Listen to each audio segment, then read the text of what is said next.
Welcome to First Responder Friday.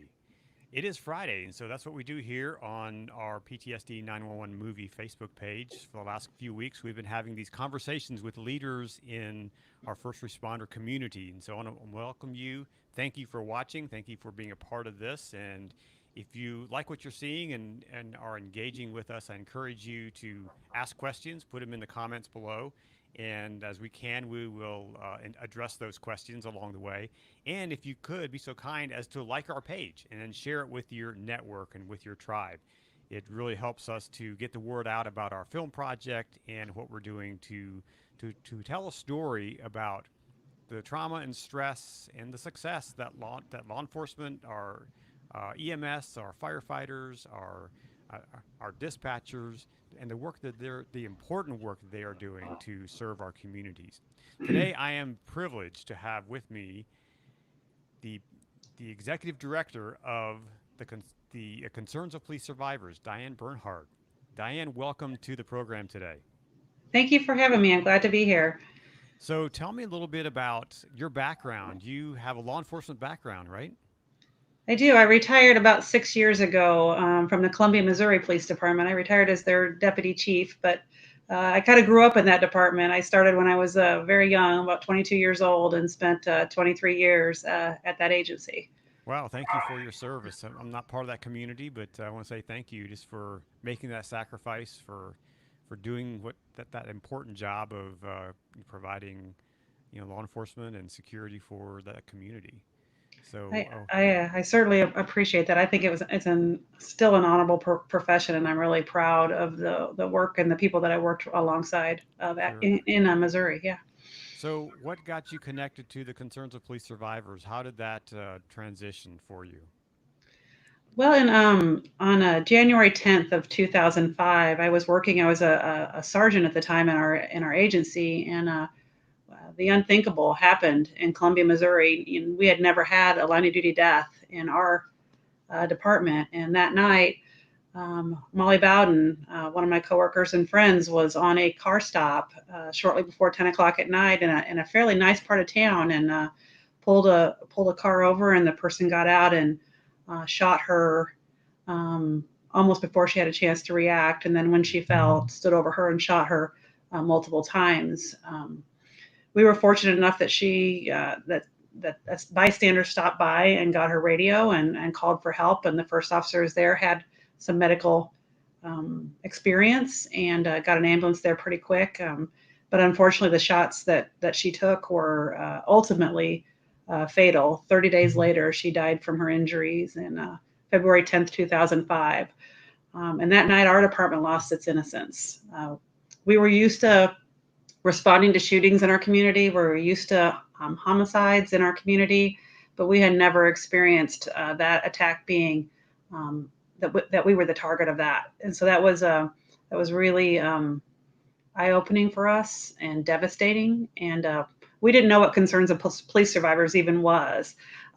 If you don't know the geography in Missouri, we're about an hour and a half north of Lake of the Ozarks in Missouri, and that's where the headquarters for Concerns of Police Survivors is. So we were even within an hour and a half of cops and didn't even know it You didn't know existed. that existed. Didn't know it existed. But what we saw was that cops came in and helped. And after Molly died, she was married to an officer that was in our agency, and then she had parents that lived in our community that we hadn't met prior to this, but we became very familiar with them. We would have done anything to help that family, anything, and we did everything that we could think of.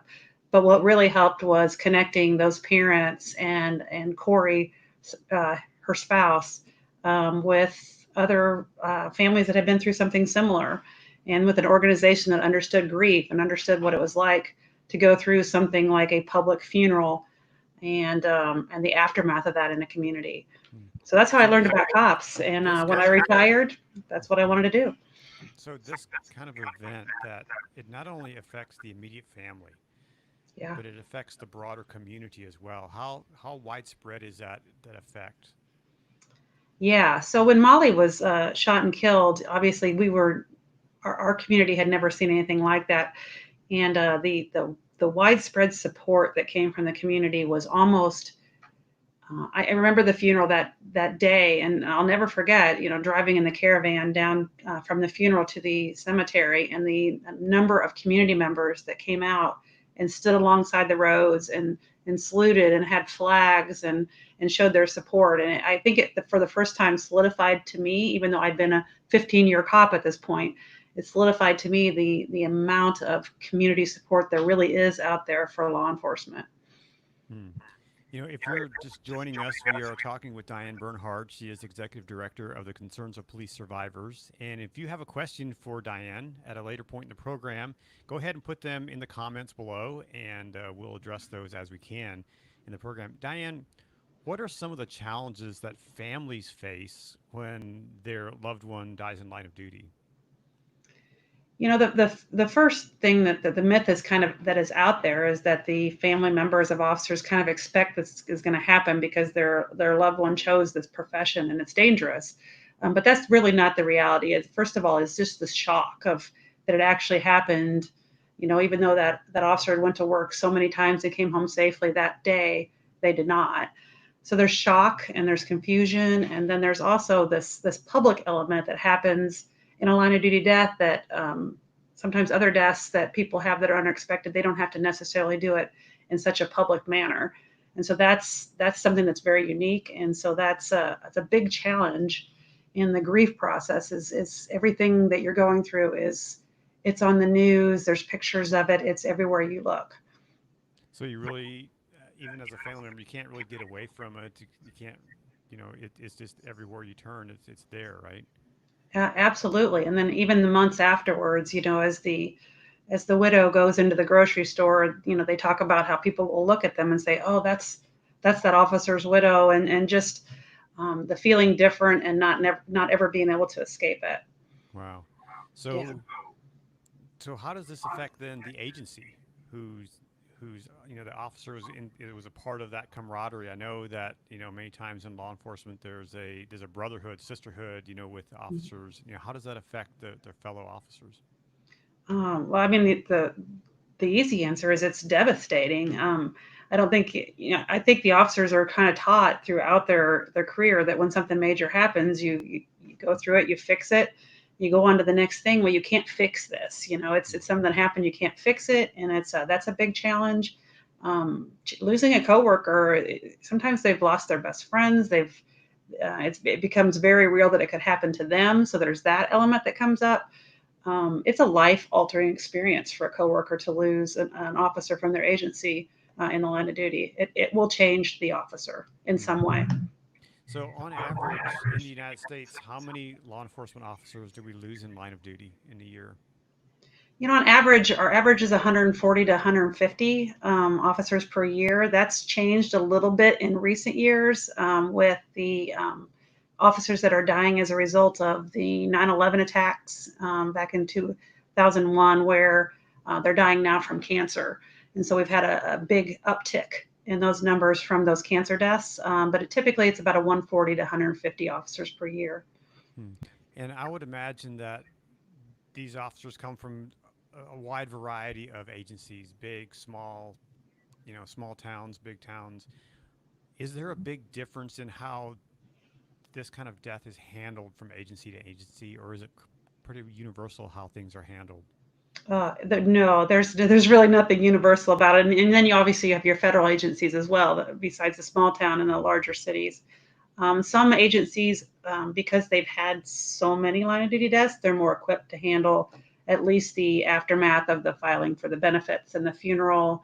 And they've kind of been through it before. But some of these agencies like ours, which is a medium-sized agency in the middle of the country, we had no idea what to do. And that's where, cops can come in and help in those initial days. And then in all cases, even the larger agencies will come in and help with those family members that just need to connect with each other to work through their grief. Hmm. So, what are some of the causes of death for line of duty? I mean, is this, is it just shootings mostly, or what are some of those causes? Obviously the felonious cases, the shootings, that's a good percentage of them, but at least half of them are not that. So there's an enormous amount of loss due to car accidents, car crashes, many of which are, an officer's directing traffic at a scene and is struck by a vehicle. Those kind of things. We have officers that drown. Um, the illness-related deaths. That's really for 2020. That's what we're going to be spending a lot of time talking about, is those officers that are dying from COVID because of the exposure that they got on the job. Hmm. And how has that been? I mean, I know there's been quite a few who've passed away There, because of COVID.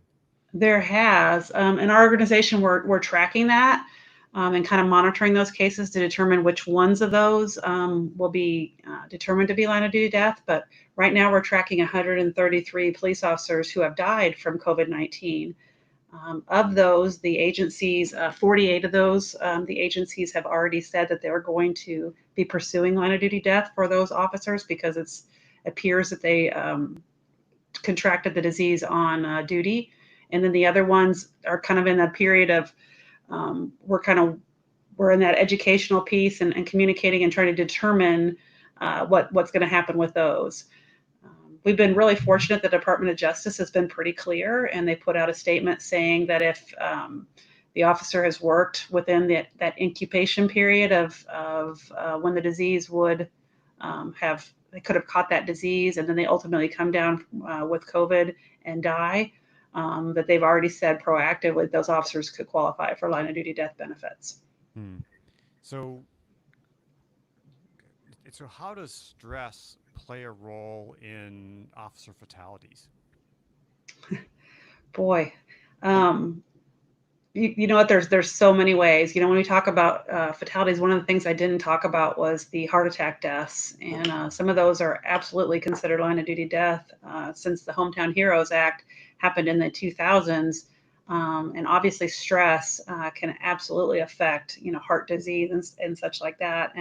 And I have to say, our between sleep issues and stress and nutrition and fitness, our officers are a high risk category, especially right now. Hmm. It seems like I mean, it's a really dangerous job, and Yeah. I wonder, okay, seeing that, has there been a downtick? And you may not be the one to speak to this. Has there been a downtick in recruiting for, for law enforcement agencies?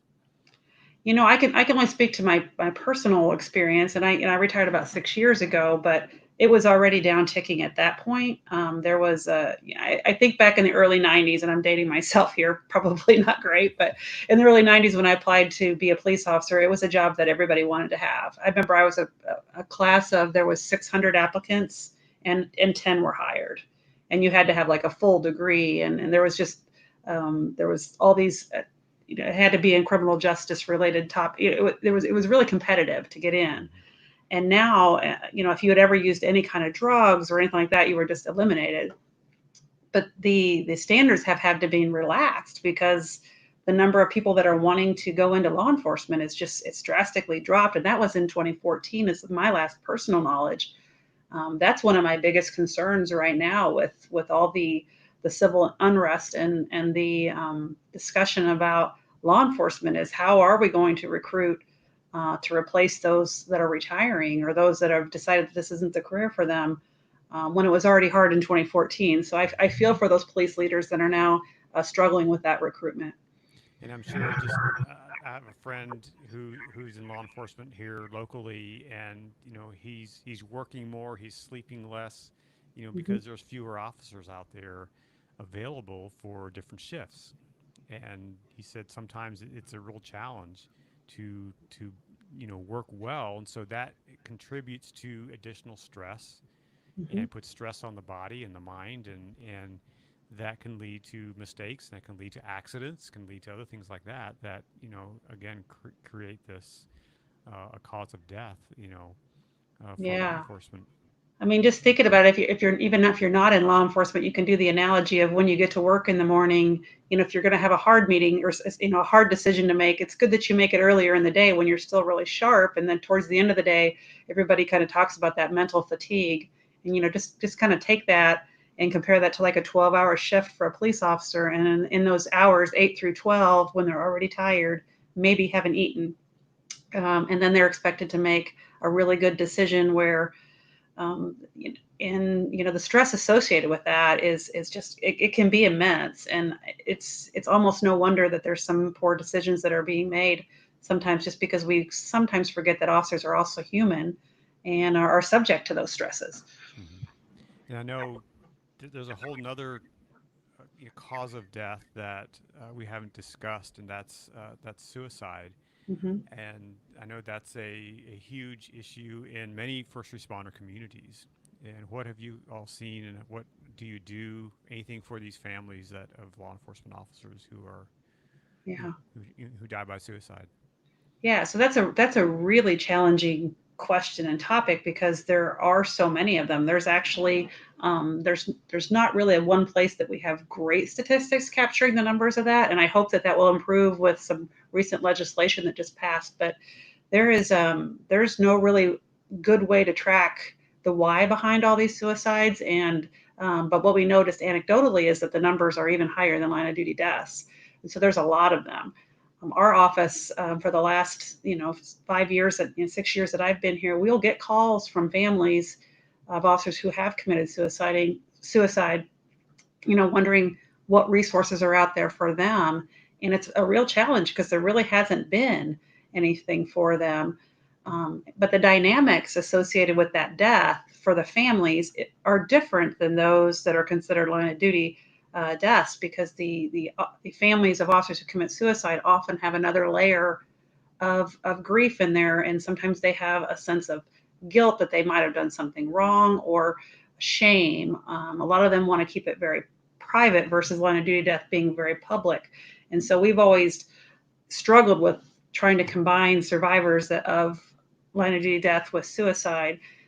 So most recently, we're pretty excited that in the very near future, we're going to be able to say, yes, there's an organization for you as well, as one is being formed as we speak. And in the next month or so, I think you'll see a formal announcement.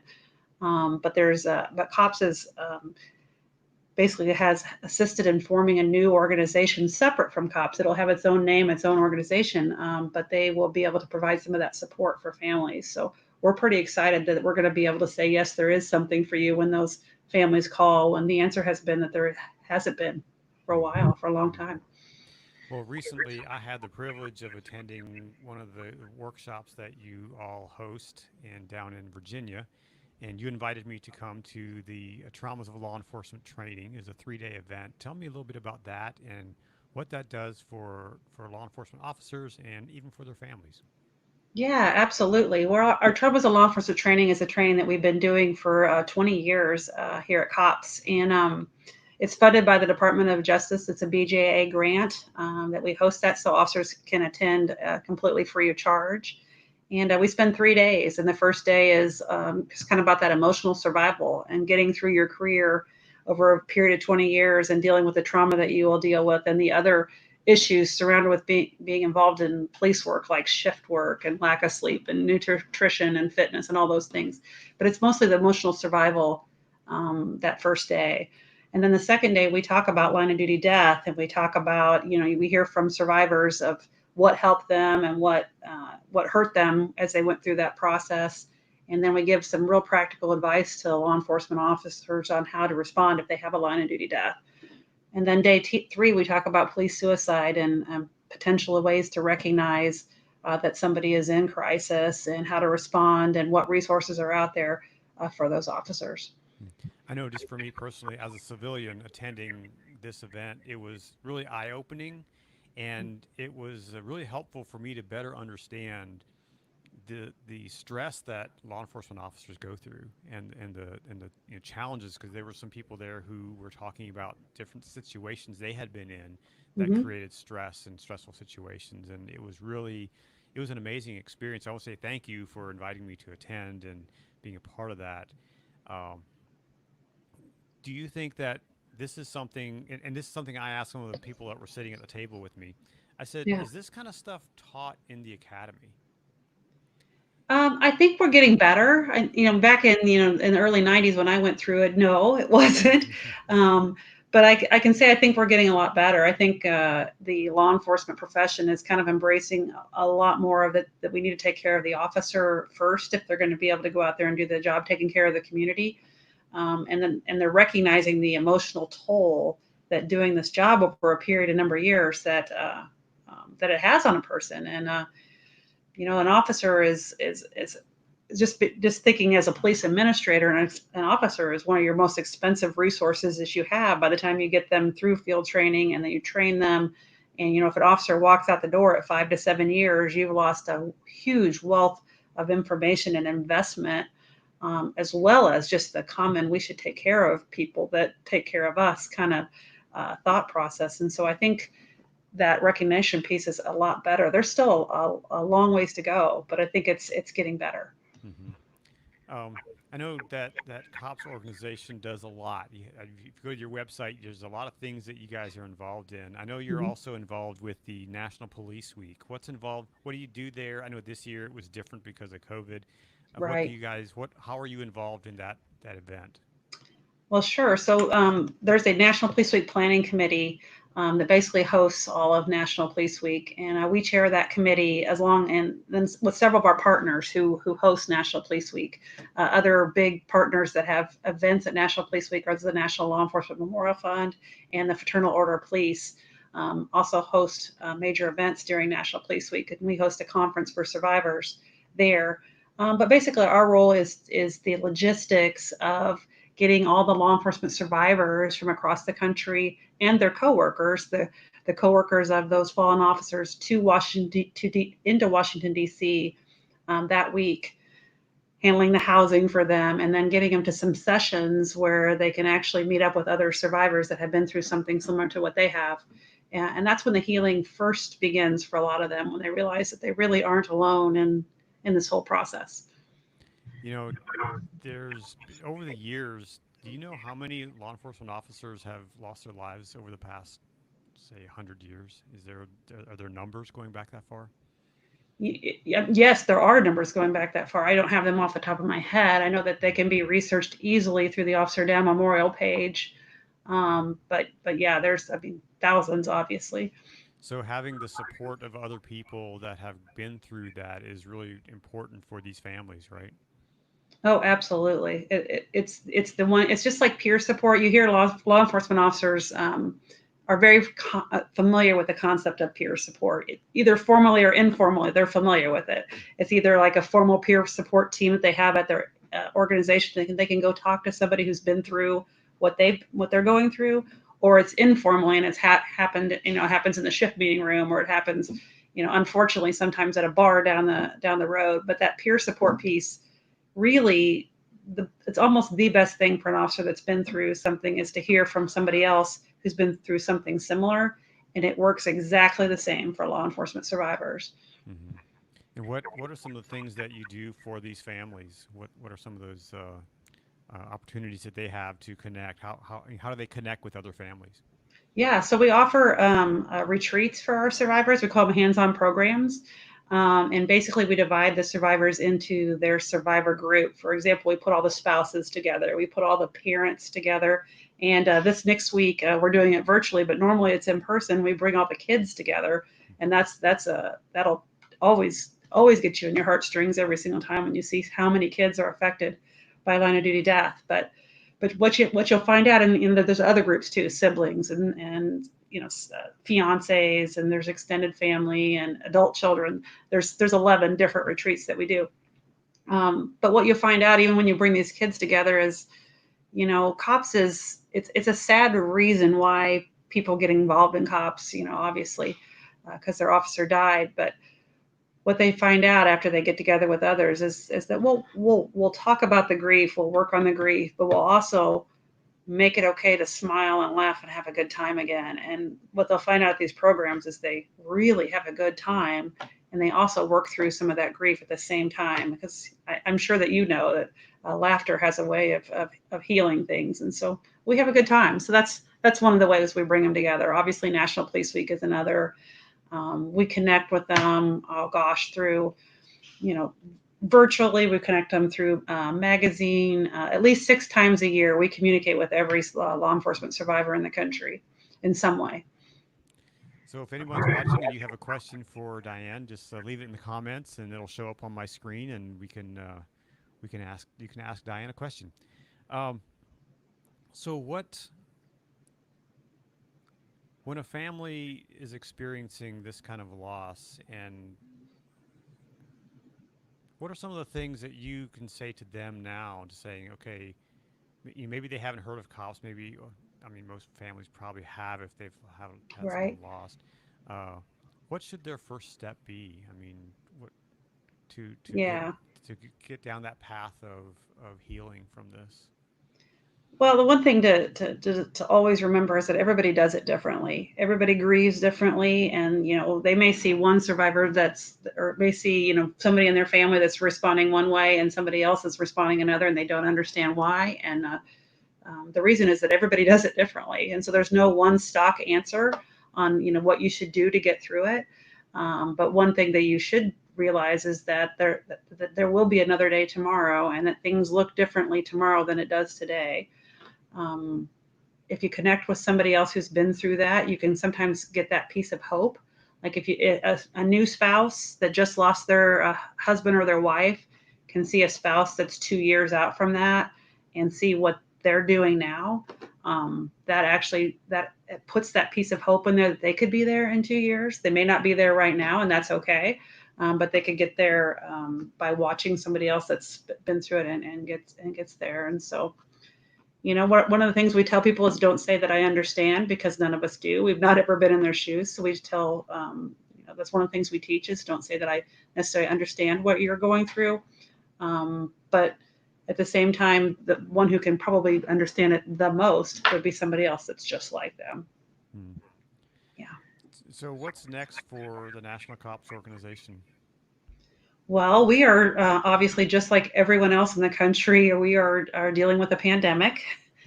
For the first time ever in 35 years, National Police Week publicly, the public events were all canceled.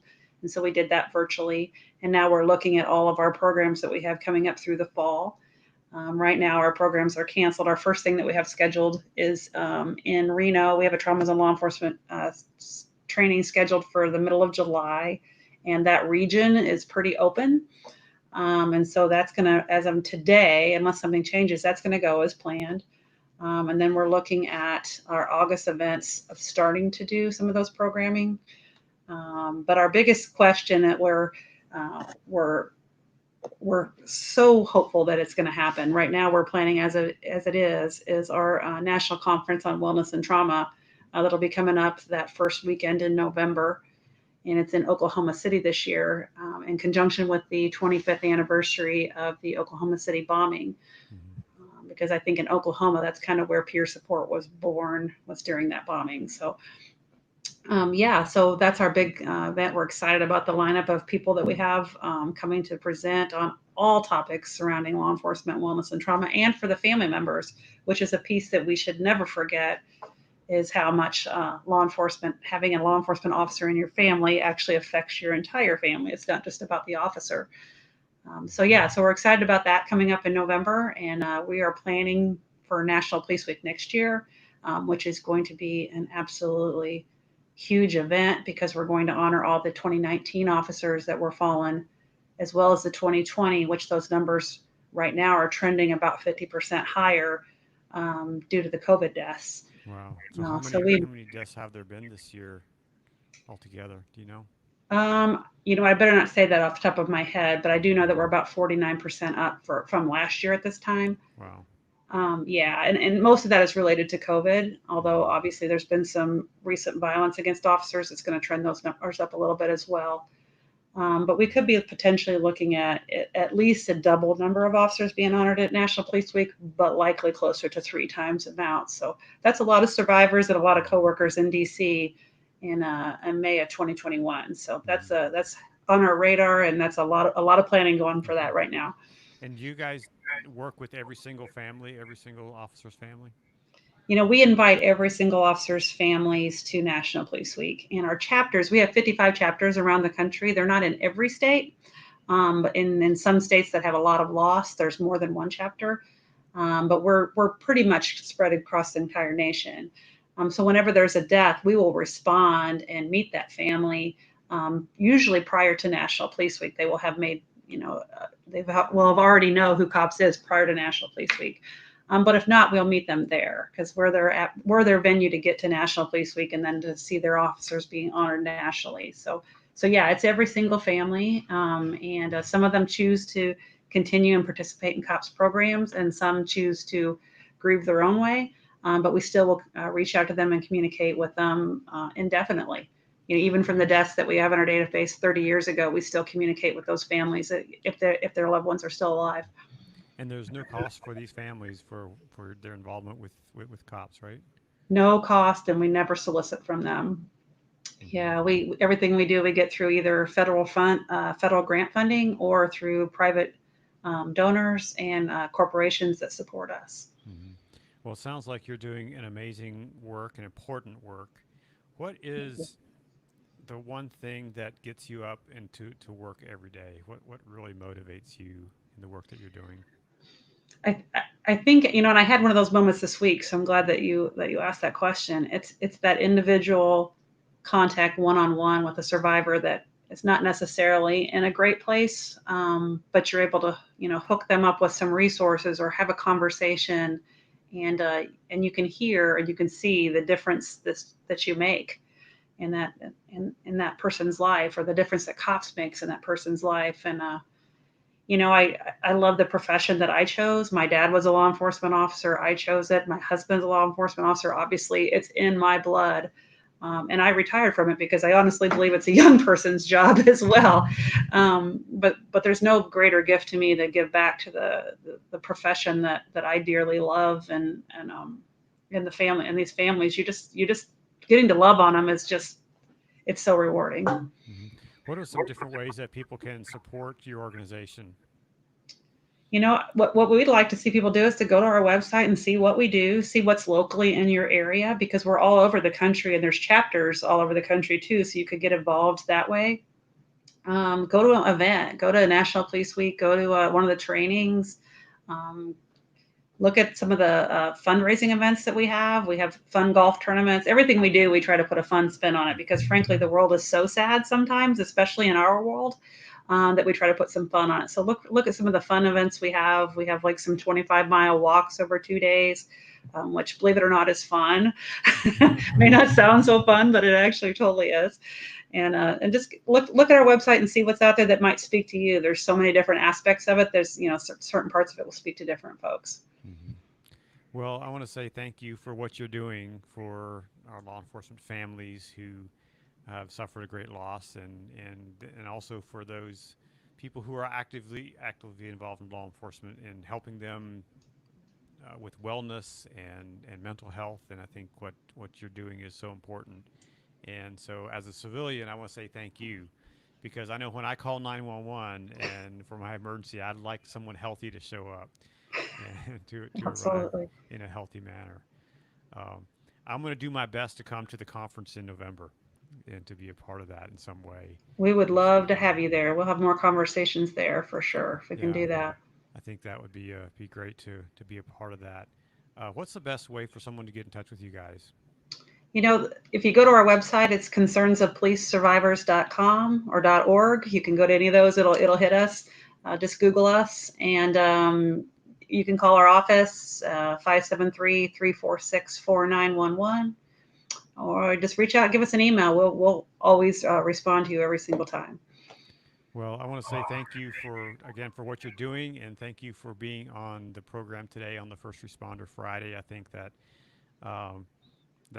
again, what you're doing is so important. And I also want to say just a little shout out. Thank you for your support of and your encouragement for the film that we're working on.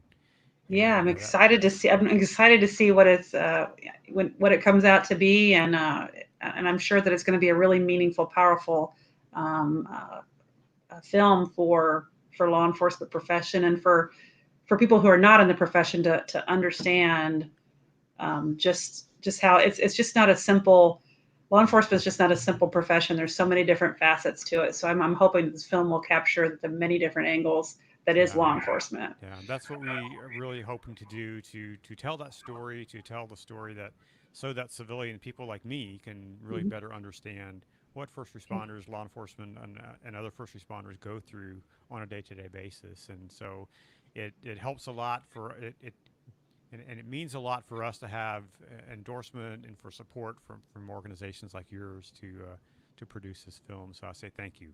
Well, best of luck to you. I can't wait to see it in its final Yeah, product. I can't wait to either. So, in speaking of the film, we are about to launch a crowdfunding campaign later in July. So, if you want more information about that, just go to our website at ptsd911movie.com. You can click on a link there, and we have. As we launch a crowdfunding, we're going to have some amazing perks that people can get and amazing opportunities to honor first responders. And so we'll talk more about that at a later First Responder Friday. But for today, we've had Dianne Bernhard with us. She is the executive director of the Concerns of Police Survivors organization. I encourage you to go to their website, check it out, and support them. Whether you're a volunteer or whether you can make a financial contribution to their organization, I encourage you to do that. And Dianne, again, thank you for joining us today and being a part of the program. God bless you. Thank you. Thank you so much. I just want to say a really quick shout out to everyone coming up next week. I'm going to have Karen Solomon on the program, and Karen is the co-founder and president of Blue Help Incorporated, and she's going to be here talking about the things that they are working with. And so join us next Friday at 12 noon Eastern Time for the conversation with Karen Solomon. My name is Conrad Weaver, and I have been the host for your program today. Thank you for joining us and for being a part of First Responder Friday. And if you enjoyed this program, please hit the like button and share it with your friends and family and colleagues. And we'll see you again next week on First Responder Friday.